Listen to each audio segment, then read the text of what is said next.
In this short video, I'd like to summarize some of the key points made in the document Facing the Screen Dilemma, Young Children, Technology, and Early Education. This document was written by three groups: the Campaign for a Commercial-Free Childhood, Alliance for Childhood, and Teachers Resisting Unhealthy Children's Entertainment,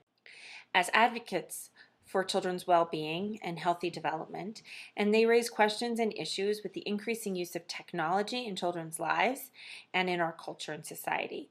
I'm not here to take sides in the argument, but what I'd like to do is ensure that you have information on both sides and really understand some of the issues and challenges facing teachers because of the increasing use of technology in our environments, in our society, and definitely in children's lives. Young children today are faced with so many different types of technology than I was as a child that I could have even imagined. And children born today will experience technologies I couldn't even imagine right now. So children today will have exposure to smartboards and smartphones, tablets, ebooks, computers, and so much more. There's constantly new technology and screen devices being introduced into children's lives, and this can promote really different types of challenges for the early childhood community, as teachers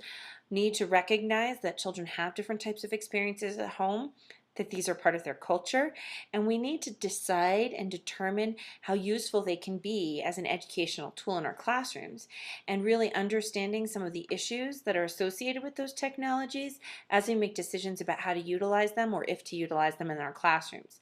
What's interesting is that the new technologies are often marketed as interactive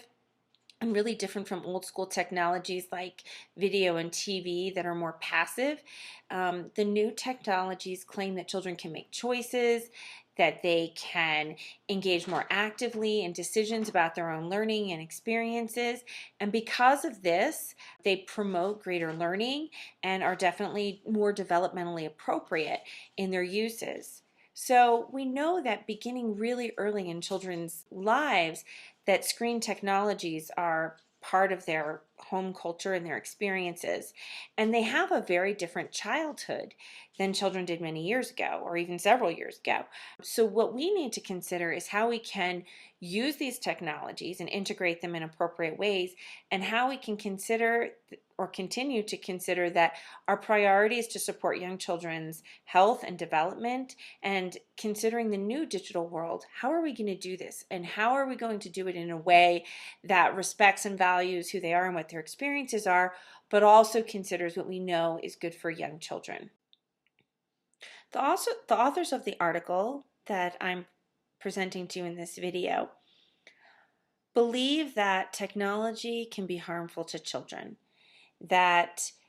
engaging with games and digital activities can definitely have negative impacts on children's creativity and social and emotional development. Particularly, they believe that children watching TV, such as fast-paced cartoons that jump around a lot, can really have a serious impact on their learning, and that parents and teachers should set limits to the time that children spend with screen technologies and really monitor the content in order to promote their health, development, and learning. So thinking that, media use begins with infancy,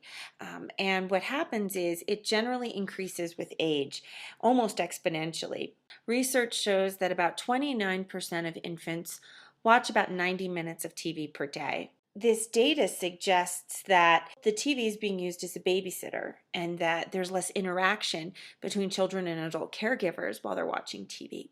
Between 12 and 24 months, 64% of children watch more than 2 hours of TV per day, and about 36% of children under the age of 2 have a TV in their own bedroom that they can watch on demand or whenever they're in there. As children get older and enter into the preschool years, it's generally more acceptable that they engage with technology as long as it's high quality. And the research is pretty variable. Some studies show that children spend a little over 2 hours per day using screen media, while others show that children spend almost 5 hours a day using screen media. So it really depends upon, I would guess, the group of children and what experiences they're having, but there is great variation in the research, and so it's important to consider that children outside your classroom could be spending a considerable amount of time using screen media. And then as children get older, it really jumps. And thinking about school-age children between the ages of 8 and 18, once they leave the early childhood years, they're spending about 7.5 hours per day with screens. And oftentimes they can multitask more by using more than one electronic device at a time. So they might be on their smartphone and watching TV or surfing the internet on their computer and texting a friend on their phone. And so the idea that they're using these technologies constantly and engaging with multiple of them, the author's question, this is almost has an addictive quality to it, that children are constantly either playing a video game or engaging in texting or surfing the internet and doing things like Facebook to connect with people in ways that they can't really stop or have control of. So the authors highlight some research studies about the effects of screen time on development and learning. And first of all, they, of course, bring up the issue that screen time limits creative play. And of course, studies do show that the more time that infants, toddlers, and preschoolers spend with screens or passively engage with technology, it's the less time they're spending engaging in activities that promote creativity and hands-on creative play and dramatic play and those types of things that we know are generally very good for children's development and social and emotional development. We also know that when children are engaged in screen technology, oftentimes they're doing this alone in isolation of the caring adults who would normally be spending time with them.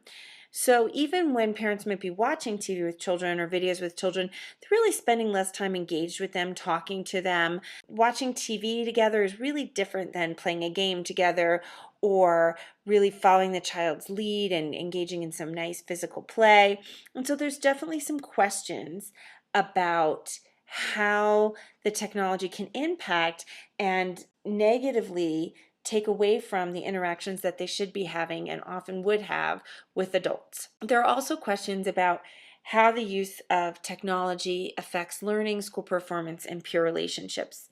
We know that for children under 3, that using technology and screen media as a learning device really aren't very effective, that language is best learned in and vocabulary is best learned in collaboration with others and in dialogue as you engage in meaningful activities that are purposeful and related to daily routines. That kind of vocabulary is going to come out again for children rather than them just passively watching and learning vocabulary that relates to someone else's life or a cartoon character's life.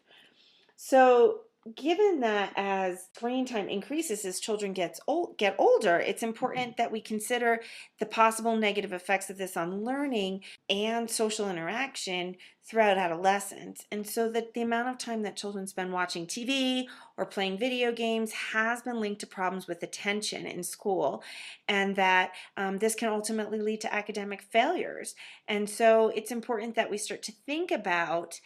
how much time children are spending in screens and how much time they're spending studying and reading and talking to others, and that these are important things as well.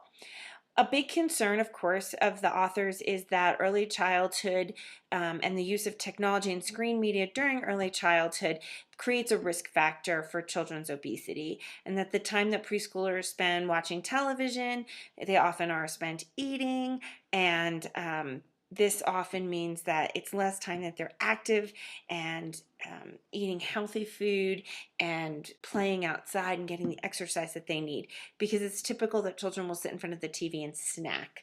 almost not knowing how much they're eating. There's also been some links between technology and sleep disturbance, that the hours that children spend watching television can be linked to irregular sleep patterns, and that it can lead to long-term sleep disturbances. And this can definitely impact children's attention in school and learning in school if they're not getting enough sleep. Also, the amount of time that children spend watching TV, they're definitely exposed to advertising of a whole wide range of products, including food and toys and clothing and all kinds of things that can definitely have an impact on them, and that marketing to children has increased so much over the last 20 years. And thinking about that most television is driven by commercials, children will memorize commercials and sing you the jingles from the commercials, and then they'll want to go out and purchase certain things that they see on TV. They almost see the commercials as part of the TV show, and it's part of their entertainment.